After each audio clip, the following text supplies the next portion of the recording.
and welcome back to my channel. Today we're going to take a look at my 2020 planner. I was so excited. This is the first time I was going to be using stickers. I remember I bought a Kikki K planner and I subscribed to Paper Glam, and yeah, I was so excited to get into that last year. So I don't really decorate my planner very much. I know a lot of people do. I just never did, and it kind of was like this all year. I did put this Hello 2020 in the front. This is by Paper Glam. This word was my church's word of the year, and this was my word of the year. And I also listed in what ways, it would be, I would, make it happen. These are all the books that I read in 2020. So altogether, I read 42 books, which I'm still going to upload the rest of my books of 2020. It's going to take me a while because I read a lot more toward the end of the year. This is the Glam Lux Planner, and so it had these monthly lists, so I just put dates of the month. Then it had a blank page at the beginning of the month, so I decided to use that for everything that I was thankful for in that upcoming month. And then we got these dashboards from Paper Glam, which I really like as well. And then I got these dividers from a different planner, which I've already explained before. This is the currently page and the seasonal living list from Paper Glam. And then you have the monthly view. So this is how it started off. I love that Lisa Marie sent me a welcome to Paper Glam note in my stickers, and I was just so excited. I decided to write down like my monthly to-dos, the whole thing. This was the very first spread, and I absolutely love it. I did use the New Year's weekly kit.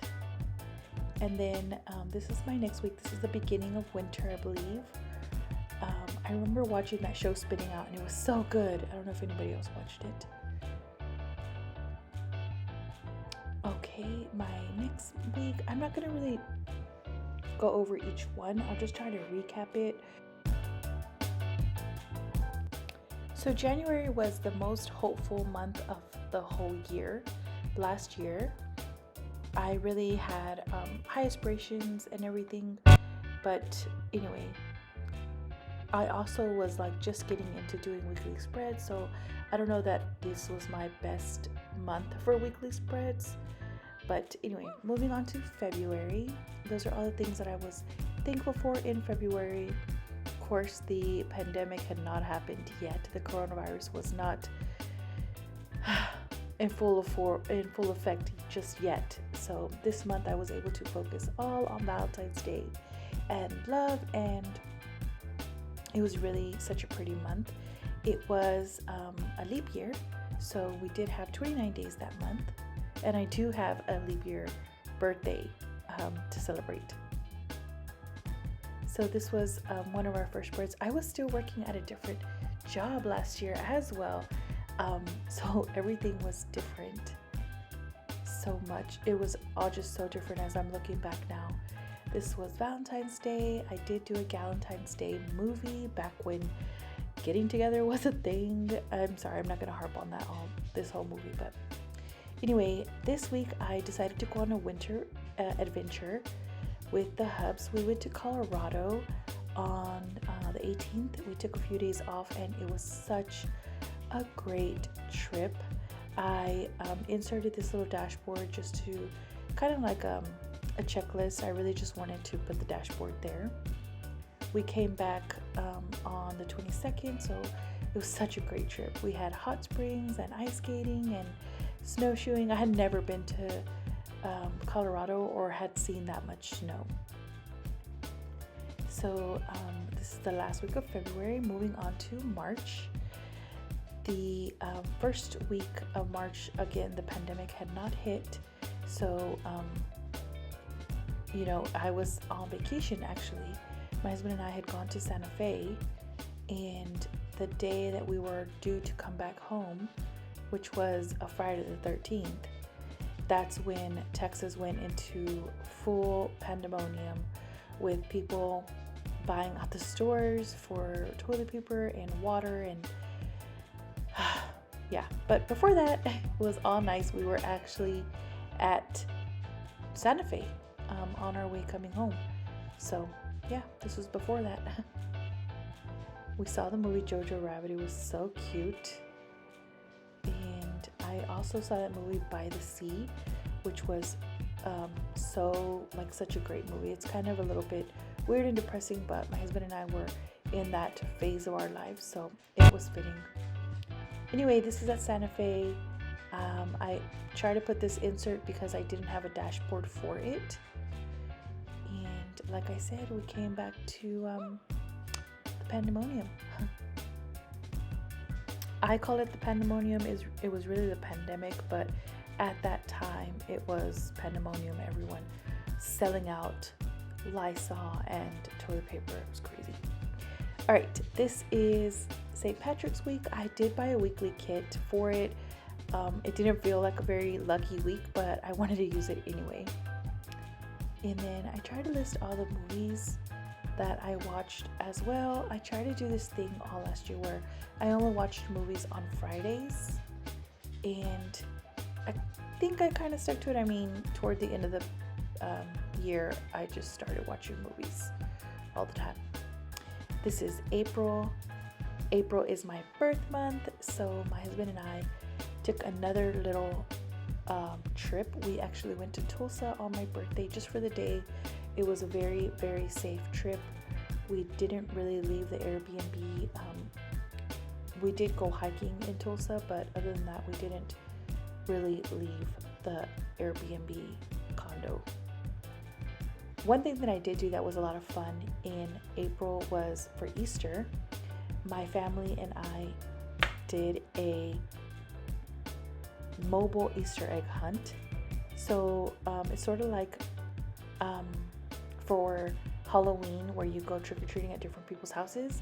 They kind of went Easter egg hunt picking, I guess, at each of our houses of who participated in it.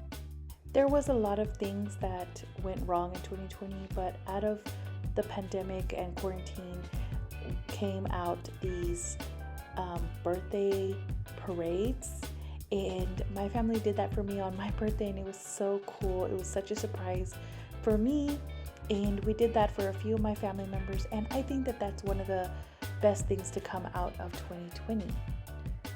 So this is for our little Tulsa day trip. I did put a dashboard in there as well, and it was so much fun.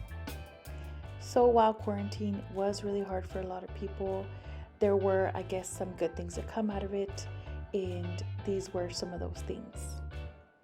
We also did this Buc-ee's tour. So if you're from Texas, you know what Buc-ee's is. It's basically a 5-star gas station.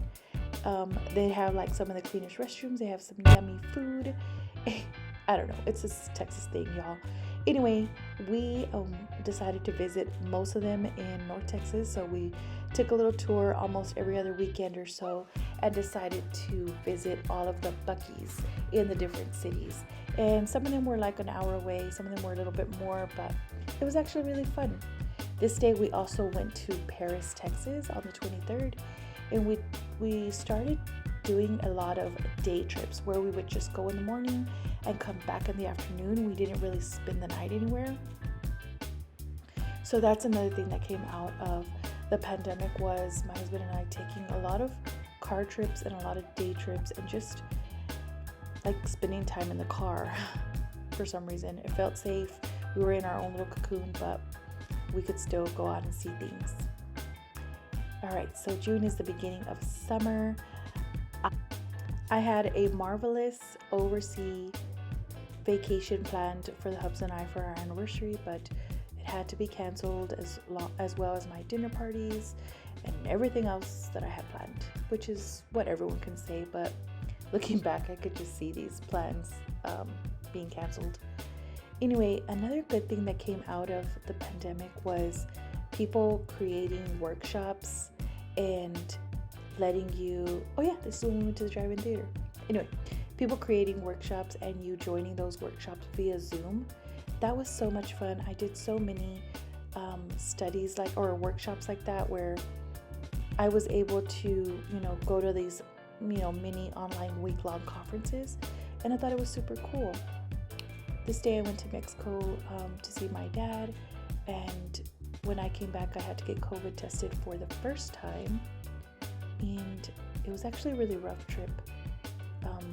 But anyway, I did get COVID tested when I came back. Okay, so what else did I do here? Oh, I took a lot of bike rides. A lot of bike rides. So many bike rides. Almost every weekend we were going on a bike ride. And that was a lot of fun. So this was actually the first week of me switching jobs and going back into work. Since March we had gone under the pandemic or under working from home orders, and after that in July, the first week of July is when my sister asked me to come help her at her office because they were very behind. Summer or July is a really rough month for them, and so I went to work with her and ended up inadvertently going on an interview without even knowing, and I was offered the job right there on the spot. So I did switch jobs in the pandemic, like so many other people can say they switched jobs in the pandemic.